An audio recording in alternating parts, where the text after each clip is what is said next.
ইয়াৰ পৰা মোক ভাল কাপোৰ এযোৰ পছন্দ কৰি দেচোন। আজি তোৰ হ'বলগীয়া শহুৰ ঘৰলৈ যাম। ভাল কাপোৰ এযোৰ পিন্ধি যাব লাগিব। মোৰ জোঁৱাই তাতে ইমান ডাঙৰ চাকৰি কৰে, তাত যাতে আমাক মানুহবোৰে দুখীয়া বুলি ধৰিব নোৱাৰে। অকণমান ভালকে যাব লাগিব। আৰে তুমি যে কি কথাবোৰ কৈছা আৰু দেই। আমাৰ হ'বলগীয়া বিয়ৈ বিয়নী ঘৰে জানেই আমি ধনী নে দুখীয়া। তেওঁলোকে নিজেই আহি আমাৰ ঘৰ চাই গৈছে, আমাৰ ঘৰ দেখি গৈছে। তাত আকৌ এতিয়া আমি ৰং সলালে কি হ'ব? এই আপুনি একদম কথাবোৰ বুজি নাপায় দেই। আমি দুখীয়া বাৰু, তেওঁলোকে দেখি গৈছে, গম পাইছে, সেইটো মই জানিছোঁ। হ'ল বুলিয়েনো আমি যদি সাধাৰণ কাপোৰ এযোৰ পিন্ধি যাওঁ, তেওঁলোকে জানো ওচৰৰ মানুহৰ ওচৰত লাজ নাপাব? অ' মা, তোমালোকে তেওঁলোকৰ ঘৰলৈ যাবলৈ ওলাইছাই নেকি? অঁ আকৌ ওলাইছোৱে। মোৰ কিন্তু ভয়হে লাগিছে মা। ইমান ধনী ঘৰলৈ মই বিয়া হৈ যাম জানো? তোমালোকে পাৰা যদি বিয়াখন কেঞ্চেলে কৰি থৈ আহিবা। মোৰ কিন্তু ইমান ধনী ঘৰলৈ বিয়া হ'ব মন নাই। এইবোৰ ভাবি দেখোন মোৰ ভয়হে লাগিছে। মাইনা, তই এইবোৰ কি কথা কৈছ? ইমান ডাঙৰ চাকৰি কৰা ল'ৰা এটা পাইছ, তাতে আকৌ ঘৰখনো ইমান ধনী। এইখন তোৰ কপাল, বুজিছ? আমাৰ গাঁৱৰ কোনজনী ছোৱালীক ইমান ধনী ঘৰলৈ বিয়া হোৱা দেখিছ? তোক যে ইমান ধনী ঘৰখনলৈ আমি উলিয়াই দিব পাৰিম, আমাৰ ভাবিয়ে ভাল লাগি আছে। এইবোৰ যে আমাৰ কাৰণে কিবা সপোন সপোন যেন লাগি আছে। তাতে আকৌ তেওঁলোকৰ ঘৰৰ সকলোৱে তোক পচন্দ কৰিছে। আমি জোৰ কৰি তোক সেইখন ঘৰলৈ বিয়া দিব বিচৰা নাই নহয়, তেওঁলোকৰ পচন্দ মতেই বিয়া দিব খুজিছোঁ। হেৰা শুনিছা, মাইনা যদি সেইখন ঘৰলৈ বিয়া হ'বলৈ মন নাই, তেনেহ'লে তাইক আমি জোৰ জবস্তি কৰি বিয়া নিদিয়াই ভাল হ'ব নেকি? আপুনি এইবোৰ কি পাগলামি কৰিছে? পাগল হৈছে নেকি? তাই যেনিবা কিবা এটা ভাবি কৈছে বিয়া নহওঁ বুলি। তাইৰ কথাটোকে আপুনি শুনিবনে? নে তাইক আপুনি বুজাব লাগিব? এনেকুৱা আৰু ভাল ঘৰ এখন আপুনি পাব ক'ৰবাত? বেলেগৰ দেউতাকবোৰে এনেকুৱা ধনী ঘৰলৈ জীয়েকহঁতক বিয়া দিবলৈ বিচাৰি থাকে, আপুনি পায়ো হেৰুৱাব বিচাৰিছে। হেৰা, ময়ো ভাবোঁ মোৰ ছোৱালীজনী ভাল হোৱাটো। মই তাইৰ সুখটো বিচাৰোঁ। ধন টকা পইচাই সকলো নহয়। তাই সেইখন ঘৰত কিমান সুখত থাকিব পাৰিব সেইটোহে মেইন। আপুনি তাইৰ সুখৰ কথা চিন্তা কৰা নাই। যদি আপুনি তাইৰ সুখৰ কথা চিন্তা কৰিলে হয়, আপুনি তেনেকৈ নকলে হয়। আৰু আপুনি কি কৈছে? ধন টকা পইচাই সকলো নহয়। আজিকালি ধন টকা পইচাই সকলো। আজিকালি দুখীয়া মানুহৰ কোনো মূল্য নাই। কাৰোবাৰ পৰা ভাল মাত এষাৰ পাবলগীয়া হ'লে ধনী হ'ব লাগিব। দুখীয়া মানুহক কোনেও মানুহ বুলি নাভাবে। দুখীয়া মানুহৰ কেৱল কষ্টৰ ওপৰত কষ্ট, দুখৰ ওপৰত দুখ। মই যিখিনি অভাৱ পাইছোঁ, দুখ পাইছোঁ, কষ্ট পাইছোঁ, সেইখিনি অভাৱ, দুখ, কষ্ট তাই পোৱাটো মই নিবিচাৰোঁ। গতিকে তাই ধনী ঘৰলৈ বিয়া হৈ গ'লে তাইৰ জীৱনত দুখ কষ্ট বুলি একো নাথাকিব। অ' তুমি ক'ব বিচাৰিছা তাৰমানে ধনী মানুহে সুখত থাকে, দুখীয়া মানুহ সুখত থাকিব নোৱাৰে? অঁ, মোলৈ চাওকচোন। আপুনি বিহু পূজা আহিলে মোক ভালদৰে এযোৰ কাপোৰ দিব নোৱাৰে। ছোৱালীজনীয়ে আজি কিবা এটা লাগে বুলি ক'লে এমাহৰ পিছত আনি দিয়ে। কি সুখডাল পাইছোঁ আমি। গতিকে মই তাইক ধনী ঘৰলৈ বিয়া দিয়াৰ কথা চিন্তা কৰিছোঁ, আৰু মই চিন্তা কৰা মতে মানুহ ঘৰো পাইছোঁ। অ' আজি মই বহুত ডাঙৰ কথা এটা গম পালোঁ। তাৰমানে তুমি আজি ইমান বছৰি মই দুখীয়াৰ কাৰণে মোৰ লগত সুখী নহয়। আপুনি এতিয়া মোৰ লগত এনেকৈ তৰ্ক কৰি থাকিব নে কাপোৰ কানি পিন্ধি ৰেডি হ'ব? মই নাযাওঁ। দেউতা, মা, মই এনেহে কৈছিলোঁ। তোমালোকে যোৱা আকৌ, দেৰি হৈছে নহয়। মোৰ বিয়াখন সোনকালে ফাইনেল কৰি থৈ আহা। একেবাৰে বিয়া ডেট লৈ আহিবা দেই। তেওঁলোকে আমাৰ ঘৰলৈ আহি মোক চাই পচন্দ কৰি থৈ গৈছেহি। তেওঁলোকে আমি দুখীয়া বুলি জনাৰ পিছতো মোক বিয়া পাতিবলৈ পিছুৱা নাই। আমি আকৌ তেওঁলোক ধনী বুলি কিয় পিছুৱাই আহিব লাগে? ভালহে কথা। মোৰ তেওঁৰ লগত বিয়া হ'বলৈ কোনো আপত্তি নাই। তোমালোক যোৱা। মাইনা, তয়ে কথাবোৰ বুজি পাইছ, কিন্তু তোৰ দেউতাৰেহে বুজি পোৱা নাই। দেউতা, যোৱা আকৌ, ওলোৱাগৈ। ওলাওগৈ। মা, তুমি যোৱা, ওলোৱাগৈ। অঁ, মই কোনযোৰ কাপোৰ পিন্ধি যাম তই নকলিয়ে নহয়। এই গোটেইকেইযোৰ কাপোৰেই ভাল মা। তুমি তাৰে যিকোনো এযোৰ পিন্ধি গ'লেই ভাল লাগিব। ঠিক আছে, হ'ব তেনেহ'লে মই ওলাওগৈ। মোৰ কাৰণে মা আৰু দেউতাৰ মাজত কাজিয়া হোৱাটো মই কেতিয়াও নিবিচাৰোঁ। মায়ে ভাবিছে সেই ধনী ঘৰখনলৈ বিয়া হ'লে মই বহুত সুখত থাকিম, আৰু দেউতাই ভাবিছে মই সেই ধনী ঘৰখনলৈ বিয়া হৈ যোৱাৰ পিছত কিবা দুখ পাম। তেওঁলোক দুইজনে দুইজনৰ মতে শুদ্ধ। মায়ে ভবাখিনিও ভুল নহয়, আৰু দেউতাই ভবাটোও ভুল নহয়। বাৰু, জীৱনটো আগুৱাই যাওঁচোন। দুখ ভোগ কৰিবলগীয়া আছে যদি দুখ ভোগ কৰিম, সুখ ভোগ কৰিবলগীয়া আছে যদি সুখ ভোগ কৰিম। মোৰ ইচ্ছা নাথাকিলেও মই এই বিয়াত বহিবই লাগিব, কেৱল মা দেউতাৰ সুখৰ বাবে। মই যদি কেনেবাকৈ এই বিয়াখনত নবহোঁ বুলি কওঁ, তেনেহ'লে মা আৰু দেউতাই বহুত কষ্ট পাব। তেওঁলোকৰ মাজত কাজিয়াও হ'ব। মই মা দেউতাই কাজিয়া লগাটো কেতিয়াও নিবিচাৰোঁ। অ' নীলাক্ষী, ক'লৈ যাওঁ? তাই কাইলৈ বিয়া নহয় জানো? এবাৰো যোৱাই নাই, গম পাইছনে? তাই আকৌ বেয়া পাব নহয়। অঁ, ময়ো তালৈকে যাবলৈ আহিছোঁ। ব'ল তেনেহ'লে দুইজনী তালৈকে যাওঁ। তাই বৰ ভাল ল'ৰা পালে ন? ল'ৰাটো হেনো বহুত ডাঙৰ চাকৰি কৰে, আৰু ঘৰখনো বোলে বহুত ধনী। তাকে শুনিছোঁ আকৌ, এতিয়া গাঁওখনৰ সকলোৰে মুখত তাইৰে কথা। মোৰ কিন্তু হিংসাহে লাগিছে, বুজিছ? নহয়নো কি, তাইনো কপালখন ইমান ভালনে? ইমান ধনী ঘৰৰ ল'ৰা পাইছে। আমাকহে চাবলৈ নাহে অ' ইমান ধনী ঘৰৰ পৰা। যিবোৰহে আহিব, কো দোকান দিয়া, কো মিস্ত্ৰী কাম কৰা, একেবাৰে যে খংহে উঠে আৰু। হয় দে, কৈছহেনে আৰু। আইঅ, তহঁত দুজনীয়েনো মাইনাৰ কথা তেনেকৈ আলোচনা কৰি থাকিব লাগেনে? তহঁত দুজনী তাইৰ লগৰ। ভালহে পাব লাগিছিল তাই ভাল ঘৰ এখনলৈ বিয়া হৈ যাব ওলাইছে। তহঁতে আকৌ জ্বলিছহে। নাই নাই খুৰী, আমিও ভালে পাইছোঁ। ক'তনো জ্বলিলোঁ, কৈছোঁ আৰু কথাটো। এৰা, তহঁতেও তেনেকুৱা ভাল ঘৰ এখনলৈ ভালদৰে চাই বিয়া হৈ যা। আমি বেয়া নাপাওঁ। আমি মাকবোৰে সদায় ভাল পাওঁ ছোৱালীহঁতৰ ভাল হ'লে। নিজৰ ছোৱালীজনীক যদি এখন ভাল ঘৰলৈ বিয়া দিব পৰা যায়, তেনেহ'লে মাকবোৰৰ মনত বৰ শান্তি লাগে অ'। এইবোৰ কথা তহঁতে এতিয়াই বুজি নাপাবি। যেতিয়া তহঁতে মাৰ খাবি তেতিয়াহে বুজি পাবি। যা যা, তহঁতৰ আকৌ দেৰিয়ে হৈছে চাগে, এতিয়ালৈকে আছ। আমাৰ লগৰ ছোৱালী হ'ব লাগিছিল, আমি ৰাতিপুৱাই গ'লো হয়। জুৰি ব'ল। হে ভগৱান, ইমান ডাঙৰ ঘৰ, ইমান ডাঙৰ ৰুম। আমাৰ গাঁৱত এনেকুৱা ঘৰ কাৰোৱে নাই। মোৰ যে কিবা ভয় ভয়হে লাগিছে। গাড়ীৰ পৰা নামিয়ে ঘৰটো দেখোঁতে কিবা ৰজাৰ ৰাজমহল দেখা যেনহে পাইছিলোঁ। দৰ্জাৰ মুখত প্ৰথম খোজটো দিওঁতেই বুকুখন কঁপি উঠিছিল। মই সপোনতো ভবা নাছিলোঁ মই যে এনেকুৱা এখন ঘৰলৈ বিয়া হৈ আহিম। নাজানো আৰু মোৰ লগত কি হৈছে, এইবোৰ ভাল হেনে বেয়া হেনে মই একো বুজি পোৱা নাই। বৌ, আপুনি কাপোৰ চেঞ্জ কৰে নাই? কাপোৰযোৰ চেঞ্জ কৰি তললৈ আহক, আপোনাৰ কাৰণে খোৱা যোগাৰ কৰিছোঁ। ৰ'বাচোন, তুমি এইখন ঘৰৰ কোন হয়? মই এইখন ঘৰৰ কাম কৰা ছোৱালী। অঁ, মোৰ হাজবেণ্ডক দেখিছিলা নেকি? অঁ, দাদা তলতেই আছে। অঁ, ঠিক আছে বাৰু, মই গৈ আছোঁ ব'লা। মোক অথনিয়ে যি ৰুমটোত সোমাই থৈ গ'ল, কোনেও খবলৈ আহি নাই। এই কাম কৰা ছোৱালীজনীয়ে মোক খাবলৈ মাতিব আহিছে। মাইনা, তুমি এতিয়ালৈ এনেকৈ আছা যে? কাপোৰবোৰ চেঞ্জ কৰি নোলোৱা কিয়? অঁ, লওঁ। আপুনি ইমান সময় ক'ত গৈছিল বাৰু? মোৰ ইম্পৰ্টেণ্ট কল এটা আহিছিল, কথা পাতি আছিলোঁ। তুমি তললৈ আহা, তোমাৰ ভোক লগা নাই জানো? লাগিছে, মোৰ বহুত ভোক লাগিছে। আহা, তললৈ আহা। মই গৈ আছোঁ বলক কাপোৰযোৰ চেঞ্জ কৰি। বোৱাৰী, তুমি এইবোৰ কি কাপোৰ পিন্ধিছা? তুমি ইমান সস্তীয়া কাপোৰ পিন্ধি আমাৰ ঘৰত থাকিম বুলি কিয় ভাবিছা? মোৰ ঘৰত কাম কৰা মানুহজনীও তোমাতকৈ অকণমান দামী কাপোৰ পিন্ধে। গাঁৱৰ দুখীয়া ঘৰৰ পৰা আহিছা বুলিয়ে মোৰ এইখন ঘৰৰ ষ্টেণ্ডাৰ্ড নাইকিয়া কৰি পেলাবা নেকি? মা, এইখনতো মই ভাল শাৰীয়ে পিন্ধিছোঁ। আমাৰ গাঁৱততো এনেকুৱা শাৰী যে ফুৰিব গ'লেহে পিন্ধে।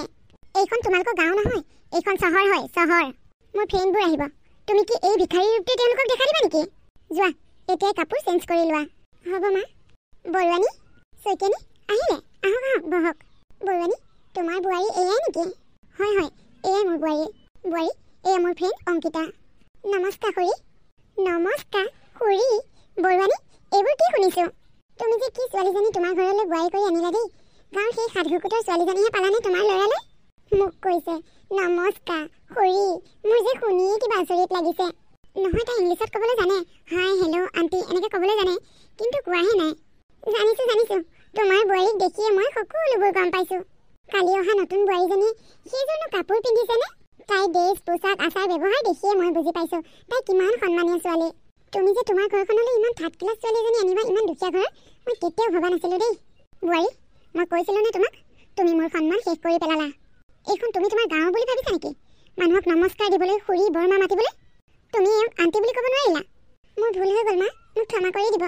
ক্ষমা চৰি বুলিও ক'ব নাজানে চা? বোৱাৰী, তুমি মোৰ চকুৰ আগৰ পৰা এতিয়া আঁতৰা, আৰু 1 মিনিটো তুমি মোৰ চকুৰ সন্মুখত থিয় হৈ নাথাকিবা। যোৱা। চৈতানী, আহকচোন বহি ল'ব। নাই নাই দেই, তোমালোকৰ ঘৰৰ পৰিৱেশটো দেখি মোৰ আৰু ইয়াত বহিবলৈ ইচ্ছা নাই। তুমি আৰু এইখন চহৰত ছোৱালী নাপালা, তুমি গাঁৱৰ পৰা সেইজনীক আনিলাগৈ। চোৱাচোন, মানুহৰ খা সন্মানেই ভালদৰে বুজি নাপায়। তোমালোকৰ ঘৰত আৰু আজিৰ পৰা নাহোঁ। মই আহিছোঁ এইজনীৰ কাৰণে। আজি মোৰ ফ্ৰেণ্ডে মোক ঘৰতে কথা শুনাই থৈ গ'ল। আগতে এইবোৰ মানুহে মোৰ মুখলৈ চাই কথা ক'বলৈ সাহ নকৰে। মই যে কিয় ল'ৰাটোৰ কথা শুনি এইজনীক বিয়া কৰাই আনি দিলোঁ নহয়। মাইনা, তোমাৰ লগত মোৰ দুটামান কথা আছে। কি কথা মা? আমাৰ ঘৰত এজনী ছোৱালীয়ে কাম কৰিছিল, কিন্তু আজিৰ পৰা মই তাইক ছুটি দিলোঁ। এতিয়াৰ পৰা এইখন ঘৰৰ সকলো কাম তুমি কৰিব লাগিব। হ'ব মা, আজিৰ পৰা এই ঘৰৰ কাম সকলো মই কৰিম। ঠিকে আছে, তেনেহ'লে আজিৰ পৰা এইখন ঘৰৰ চাকৰণী তুমি। কি? এইবোৰ আপুনি কি কৈছে মা? অঁ, মই যি কৈছোঁ ঠিকেই কৈছোঁ। আজিৰ পৰা এইখন ঘৰৰ চাকৰণী তুমি। মোৰ ল'ৰাই তোমাক পত্নী হিচাপে মানি ল'ব পাৰে, কিন্তু মই তোমাক মোৰ বোৱাৰী হিচাপে মানি ল'ব নোৱাৰোঁ। আচলতে মই তাৰ কথা শুনি তোমাক এইখন ঘৰৰ বোৱাৰী কৰি অনাটোৱেই মোৰ ভুল হ'ল। ভুল যিহেতু কৰিয়ে পালোঁ, এতিয়াতো আৰু উপায় নাই। গতিকে আজিৰ পৰা তুমি এইখন ঘৰৰ চাকৰণী, মোৰ বোৱাৰী নহয়। মা, মই এই ঘৰখনৰ সকলো কাম কৰিম। কাম কৰাটো ইমান ডাঙৰ কথা নহয়, মোৰ সকলো কাম কৰাৰ অভ্যাস আছে। কিন্তু ঘৰখনৰ বোৱাৰীজনীক আপুনি বাৰে বাৰে কথাই পাতি চাকৰণী বুলি নক'ব। মই সমাজক সাক্ষী কৰি, হোমক সাক্ষী কৰি আপোনাৰ ল'ৰালৈ পত্নী হৈ এইখন ঘৰলৈ বিয়া হৈ আহিছোঁ, আপোনাৰ বোৱাৰী হিচাপে। বা, তোৰ দেখোন বৰ সাহ। কালি বিয়া হৈ আহোঁতে তই আজি মোৰ মুখে মুখে কথা ক'ব পৰা হ'লি। তই মোক কি বুলি ভাবিছ? তই কাৰ আগত কথা কৈ আছ গম পাইছনে? মা, মই আপোনাৰ আগতেই কথা কৈ আছোঁ। অঁ, মই গাঁৱৰ দুখীয়া ঘৰৰ ছোৱালী হ'ব পাৰোঁ, কিন্তু মোৰো আত্মসন্মান আছে। এজনী বোৱাৰী হিচাপে এখন ঘৰৰ দায়িত্ব মই কেনেকৈ পালন কৰিব লাগে সেয়া মই জানো। এই ঘৰখনৰ কাৰণে মই যি কৰিব লাগে মই তাকেই কৰিম, কাৰণ মই এইখন ঘৰৰ বোৱাৰী। কিন্তু আপুনি মোক বাৰে বাৰে চাকৰণী চাকৰণী কৰি নাথাকিব। বোৱাৰী, তাইক মই বোৱাৰী মৰ্যাদা দিব লাগে। দি আছোঁ ৰহ, তই মোৰ মুখে মুখে তৰ্ক কৰা, তোক মই ইয়াৰ শাস্তি দি আছোঁ। অতি সোনকালেই পাবি ৰহ তই ইয়াৰ ফল। মাইনা, তুমি ইয়াত বহি আছাহি, মই তোমাক ঘৰত গোটেইখন বিচাৰি ফুৰিছোঁ। আপোনাক কিবা লাগিছিল নেকি? একো নালাগে, তুমি নাথাকিলে মই ৰুমৰ ভিতৰত থাকিব পাৰোঁ নেকি? ৰ'বাচোন, আজি কেইদিনমানৰ পৰা তুমি বৰ মন মাৰি থকা হৈছা আৰু অকলে অকলে থাকিবলৈ বিচৰা। কাৰণটো কি? তোমাৰ কিবা সমস্যা হৈছে নেকি? নে তোমাৰ ঘৰলৈ মনত পৰিছে? একো হোৱা নাই, ঘৰলৈও মনত পৰা নাই। তেনেহ'লে তুমি কিয় মন মাৰি থাকা? আগৰ সেই হাঁহিটো ক'লৈ গ'ল? তোমাক যেতিয়া মই প্ৰথম দেখিছিলোঁ তেতিয়াতো তুমি এনেকৈ মন মাৰি নাথাকা। ক'তা, মই দেখোন এনেকৈয়ে থাকোঁ। আগতে গাভৰু আছিলোঁ, হাঁহি থকাটো বেলেগ কথা। এতিয়া বোৱাৰী হোৱাৰ পিছত তেনেকৈ হাঁহি থাকিলে মানুহে কি বুলি ক'ব? তুমি যিমানেই নোকোৱা, মই জানো তোমাৰ কিবা এটা হৈছে। তুমি মোক ক'ব বিচৰা নাই। বাৰু নালাগে এতিয়া ক'ব, পিছত আমি দুয়োটাই ভালদৰে কথা পাতিম। এতিয়া মোৰ দেৰি হৈছে, মই যাওঁ হা। অঁ যাওক। আপুনি বহুত ভাল, আপুনি মোক বহুত মৰম কৰে। কিন্তু আপোনাৰ মাৰ কথা মই আপোনাৰ আগত কওঁ কেনেকৈ? তেওঁ মোক বহুত অত্যাচাৰ কৰে। আপুনি ঘৰত থকা সময়খিনিত সকলোবোৰ ঠিকেই থাকে, কিন্তু আপুনিনো ঘৰত থাকে কিমান সময়? আপুনি অফিচ যোৱাৰ পিছৰ পৰাই মায়ে মোৰ লগত অত্যাচাৰ আৰম্ভ কৰি দিয়ে। এইবোৰতো আপুনি দেখা নাপায়, এইবোৰ মই আপোনাক ক'বও নোৱাৰোঁ। বাহ, মহাৰাণী ইয়াত আহি ঠেঙৰ ওপৰত ঠেং তুলি বহি আছহি। ঘৰৰ কাম বন কৰিব নালাগে, এতিয়া ঘৰৰ কাম মই কৰিম নেকি?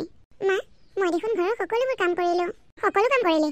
কাম কৰি হ'ল যদি মই ভৰিকেইটা অকণমান মালিচ কৰি দেহি, বিষত থাকিব পৰা নাই। মা, মোৰ হাতখন ভাল হোৱা নাই, মালিচ কৰি দিব নোৱাৰিম।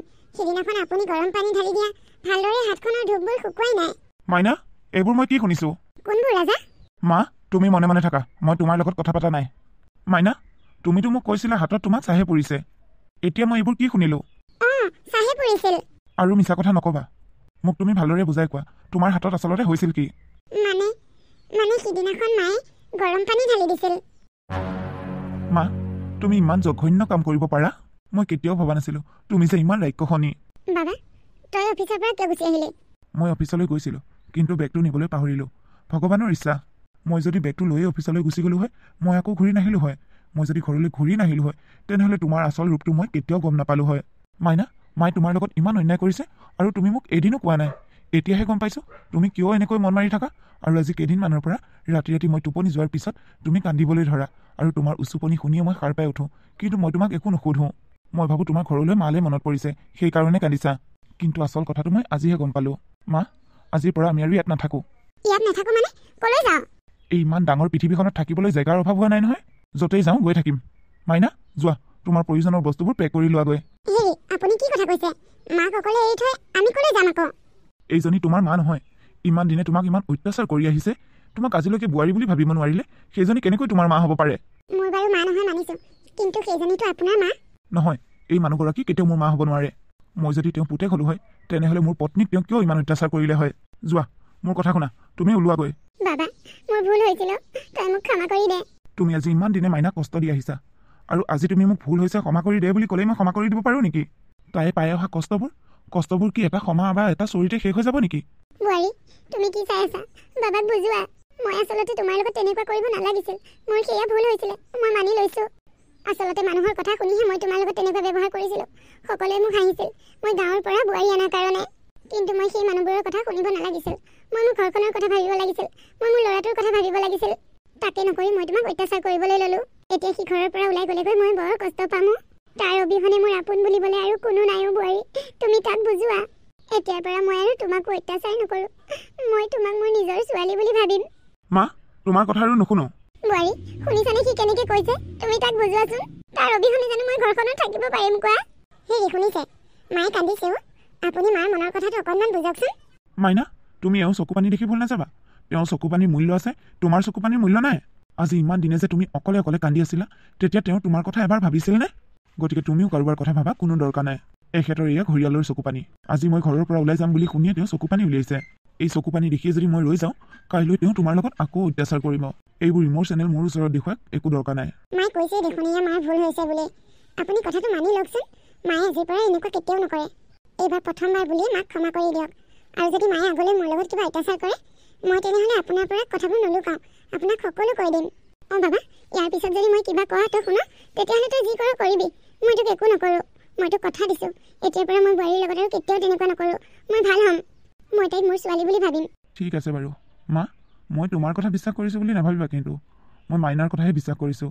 এইবাৰ তুমি কিবা কৰিলে তাই মোক সকলোবোৰ কথা ক'ম বুলি কৈছে, সেইকাৰণেহে বিশ্বাস কৰি লৈছোঁ। জন্মৰ পৰাই তোমাক বিশ্বাস কৰি আহিছিলোঁ, তোমাক নুসুধাকৈ একো কাম কৰা নাছিলোঁ। কিন্তু আজি তুমি যিটো কৰিলা, তোমাক একেবাৰে বিশ্বাসত ল'ব পৰা নাই। একেবাৰে আগলৈও বিশ্বাস কৰিব নোৱাৰিম চাগে। হ'ব বাবা, মই তোক সেই আগৰ বিশ্বাসী মাজনী হৈ দেখুৱাম। মা, এতিয়া আৰু কান্দি থাকিব নালাগে, চকুৰ পানী মুচক। শুনিছে? আজি আপুনি অফিচলৈ যাব নালাগে। অফিচৰ পৰা ছুটি লৈ লওক। আমি আজি গোটেই তিনিটাই ফুৰিবলৈ যাম। আজি বহুত দিনৰ পৰাই আমাৰ মনবোৰ বেয়া হৈ আছিল। মা আৰু মই বহুত ঠেক মানসিকতাৰ মাজত আছিলোঁ। এতিয়া যিহেতুকে সকলোবোৰ কথা বাহিৰলৈ আহি মনবোৰো ভাল লাগিছে। এই ভাল লগা সময়খিনি আমি তিনিওজনে একেলগে উপভোগ কৰোঁ, হ'বনে? নে কি কয় মা? অঁ বাবা, বোৱাৰীয়ে ঠিকেই কৈছে। তোৰ বিয়াৰ পিছৰে পৰা আমি ক'তো একেলগে যোৱাই নাই। আজি এই ভাল লগা দিনটোতে আমি তিনিওটাই এপাক ফুৰিবলৈ যাওঁ ব'ল। ঠিক আছে, হ'ব। মই অফিচৰ পৰা ছুটীটো লৈ লওঁ।